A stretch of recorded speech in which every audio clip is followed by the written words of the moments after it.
Materi yang pertama yaitu melakukan orientasi untuk karyawan. Dengan menyeleksi karyawan secara berhati-hati, itu tidak menjamin bahwa mereka akan bisa bekerja secara efektif. Bahkan, karyawan yang memiliki potensi tinggi juga tidak dapat melakukan pekerjaan mereka jika mereka tidak mengetahui apa yang harus dilakukan atau bagaimana cara melakukan sebuah pekerjaan tersebut. Oleh karena itu, setiap manajer harus mengetahui cara melakukan orientasi dan juga melatih karyawan. Dengan itu, Departemen Sumber Daya Manusia biasanya mendesain program orientasi dan pelatihan. Akan tetapi, supervisorlah yang melakukan sebagian besar orientasi dan juga pelatihan dalam kesehariannya. Materi yang selanjutnya yaitu tujuan dari orientasi atau penyambutan karyawan baru. Orientasi karyawan atau yang biasanya disebut dengan penyambutan untuk karyawan baru dapat melibatkan lebih banyak dari yang disadari sebagian besar orang. Orientasi karyawan memberikan informasi kepada karyawan baru yang mereka butuhkan dalam bekerja. Ada 4 hal yang manajer ingin capai ketika melakukan orientasi untuk karyawan baru. Yang pertama yaitu membuat karyawan baru merasa diterima dan merasa seperti rumah sendiri dan sebagai bagian dari tim. Terus yang kedua yaitu memastikan bahwa karyawan baru tersebut telah mendapatkan informasi dasar yang berfungsi secara efektif. Terus yang ketiga, dapat membantu karyawan baru untuk memahami sebuah organisasi tersebut dalam pengertian luas. Terus yang keempat, mulai mensosialisasikan orang atau karyawan tersebut ke dalam kultur perusahaan dan cara mereka bekerja. Materi yang selanjutnya yaitu proses orientasi, di mana lamanya program orientasi itu tergantung pada apa yang dimasukkan. Sebagian besar membutuhkan beberapa jam. Spesialisasi sumber daya manusia melakukan bagian pertama dari orientasi dengan menjelaskan perkara-perkara yang mendasar, seperti pada jam kerja dan tunjangannya. Sedangkan teknologi orientasi merupakan pemberi kerja dengan menggunakan teknologi untuk mendukung orientasi, di mana supervisor melanjutkan orientasi tersebut dengan menjelaskan organisasi departemen, memperkenalkan orang tersebut dengan kolega barunya, mengakrabkan dengan tempat kerja, dan mengurangi kegugupan di hari pertama.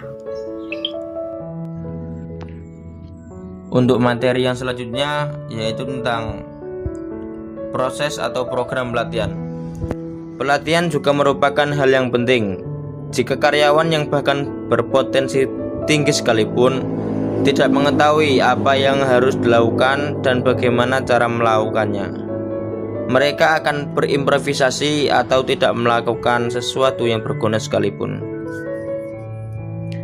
Nah, di sini ada 3 poin.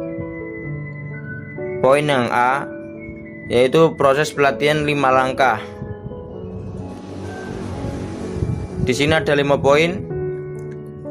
Analisis kebutuhan pelatihan.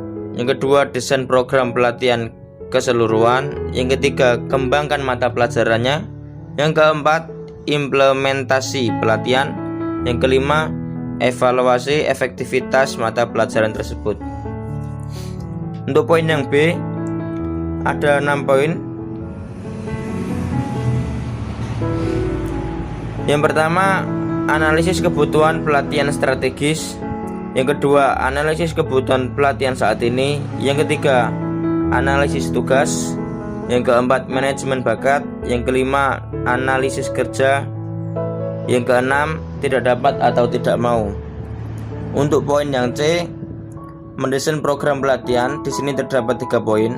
Yang pertama, menetapkan tujuan pembelajaran. Yang kedua, menciptakan lingkungan pembelajaran motivasional. Yang terakhir, membuat pembelajaran berarti. Materi selanjutnya ada implementasi program pelatihan karyawan. Yang pertama ada implementasi. Implementasi menurut bahasa adalah pelaksanaan atau penerapan. Implementasi merupakan proses umum tindakan administratif yang dapat diteliti pada tingkat program tertentu, sedangkan secara umum adalah suatu tindakan atau pelaksana rencana yang telah disusun secara cermat dan rinci. Yang kedua ada pelatihan. Pelatihan merupakan bagian dari suatu proses pendidikan yang tujuannya untuk meningkatkan kemampuan atau keterampilan khusus seseorang atau kelompok orang. Pelatihan lebih berkaitan dengan peningkatan kemampuan atau keterampilan karyawan yang sudah menduduki suatu pekerjaan atau tugas tertentu. Pelatihan pada umumnya menekankan kepada kemampuan psikomotor meskipun didasari pengetahuan dan sikap. Selanjutnya ada tujuan pelatihan secara khusus. Menurut Umar Hamalik mengatakan secara umum, pelatihan bertujuan mempersiapkan dan membina tenaga kerja, baik secara struktural maupun fungsional, yang memiliki kemampuan dalam profesinya, kemampuan melaksanakan loyalitas, kemampuan melaksanakan dedikasi, dan kemampuan berdisiplin yang baik. Kemampuan profesional mengandung aspek kemampuan keahlian dalam pekerjaan, masyarakat, dan kepribadian agar lebih berdaya guna dan berhasil. Tujuannya yaitu yang pertama ada mendidik, melatih, serta membina tenaga kerja yang memiliki keterampilan yang produktif dalam rangka pelaksanaan program organisasi. Yang kedua yaitu melatih serta membina unsur-unsur ketenaga kerjaan yang memiliki kemampuan dan hasrat belajar terus untuk meningkatkan dirinya sebagai tenaga yang tangguh, mandiri, profesional, beretos kerja yang tinggi, dan produktif. Yang ketiga ada melatih serta membina tenaga kerja sesuai dengan bakat, minat, nilai, dan pengalamannya masing-masing individu. Yang keempat yaitu melatih tenaga kerja yang memiliki derajat relevansi yang tinggi dengan kebutuhan pembangunan. Selanjutnya ada pelatihan on the job. Pelatihan on the job berarti meminta seseorang mempelajari suatu pekerjaan dengan benar-benar melakukannya. Berikut adalah beberapa langkah yang dapat membantu memastikan on the job training. Langkah pertama yaitu menyiapkan pembelajaran, langkah kedua yaitu mempresentasikan operasinya, langkah ketiga yaitu melakukan uji coba, dan langkah keempat yaitu melakukan tindak lanjut. Masuk ke pelatihan magang. Pelatihan magang yaitu proses orang menjadi pekerja terampil, biasanya melalui kombinasi pembelajaran formal dan pelatihan on the job jangka panjang, biasanya di bawah pengawasan seorang pekerja ahli. Yang kedua ada pembelajaran informal, yaitu pemberi kerja dapat memfasilitasi pembelajaran informal. Sebagai contoh, sebuah pabrik menaruh alat-alat di area kafetaria untuk memanfaatkan diskusi terkait pekerjaan yang terjadi. Bahkan memasang papan putih dengan spidol dapat memfasilitasi pembelajaran informal. Yang ketiga ada pelatihan berbasis komputer. Pelatihan berbasis komputer yaitu merujuk pada metode pelatihan yang menggunakan sistem interaktif berbasis komputer untuk meningkatkan pengetahuan atau keterampilan. Yang keempat ada pembelajaran dengan simulasi. Pembelajaran dengan simulasi yaitu salah satu metode pembelajaran yang memberikan penyajian berupa pelajaran dengan menggunakan situasi maupun suatu proses yang nyata. Yang keempat ada teknik pelatihan seumur hidup dan literasi, yaitu pembelajaran seumur hidup, berarti memberi karyawan pengalaman pembelajaran secara kontinu selama masa kerja mereka dengan perusahaan, dengan tujuan untuk memastikan bahwa mereka mempunyai kesempatan untuk mempelajari keterampilan yang mereka butuhkan untuk melakukan pekerjaan mereka dan untuk mengembangkan cakrawala mereka. Yang terakhir ada pelatihan tim. Pelatihan tim berfokus pada masalah-masalah teknis, interpersonal, dan manajemen tim. Dalam hal pelatihan teknis, misalnya, manajemen mendorong karyawan tim untuk saling mempelajari pekerjaan satu sama lain, untuk mendorong penugasan tim yang fleksibel. Dan yang terakhir yaitu saya akan menjelaskan tentang menerapkan program pengembangan karyawan. Nah, di dalam penerapan program ini saya akan menjelaskan 3 hal. Yang pertama yaitu definisi pengembangan. Yang kedua yaitu komponen-komponen dalam pengembangan karyawan. Dan yang ketiga tujuan dan manfaat pengembangan karyawan. Yang pertama yaitu definisi pengembangan. Pengembangan merupakan suatu proses pendidikan jangka panjang bagi para karyawan manajerial untuk memperoleh penguasaan konsep-konsep abstrak dan teoritis secara sistematis. Sedangkan pengembangan sumber daya manusia adalah proses untuk meningkatkan kemampuan sumber daya manusia sendiri dalam membantu pencapaian sebuah organisasi. Kemampuan tersebut dapat ditingkatkan melalui program-program pelatihan dan pendidikan. Nah, dalam pelatihan dan pengembangan sumber daya manusia sendiri merupakan proses melatih karyawan baru atau karyawan lama yang akan memperoleh penempatan baru dengan keterampilan dasar yang diperlukan untuk melaksanakan pekerjaannya. Dan selanjutnya yang kedua yaitu komponen-komponen dalam pengembangan karyawan. Adapun hal lain yaitu yang pertama, tujuan dan sasaran. Sasaran di sini kita harus tahu apa yang ingin kita capai, dan hal itu apakah bersifat keahlian konseptual, keahlian yang bersifat human, dan keahlian bersifat teknikal.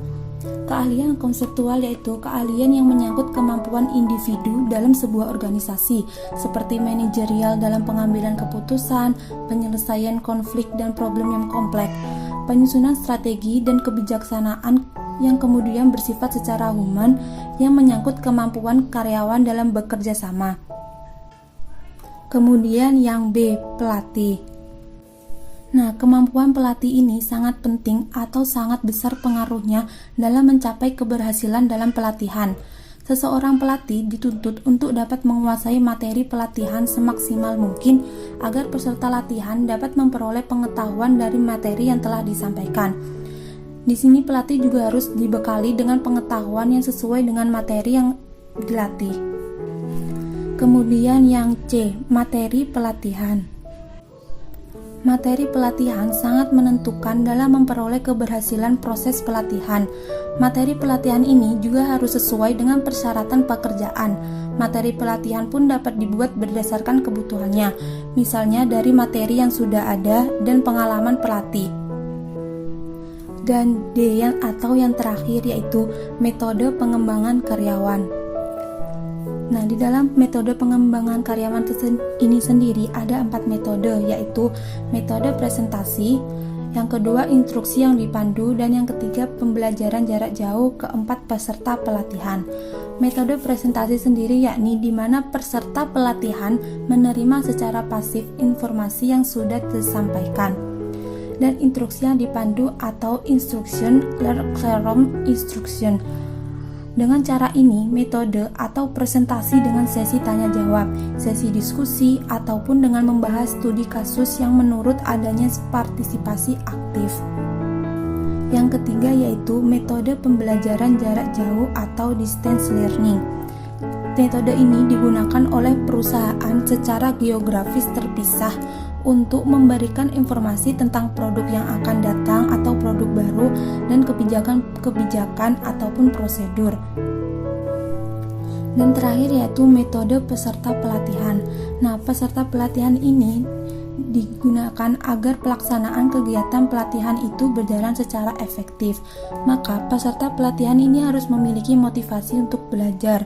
Keberhasilan dalam kegiatan pelatihan ini pun dapat dilihat dari kesiapannya peserta dalam mempelajari seluruh isi program pelatihan dengan baik.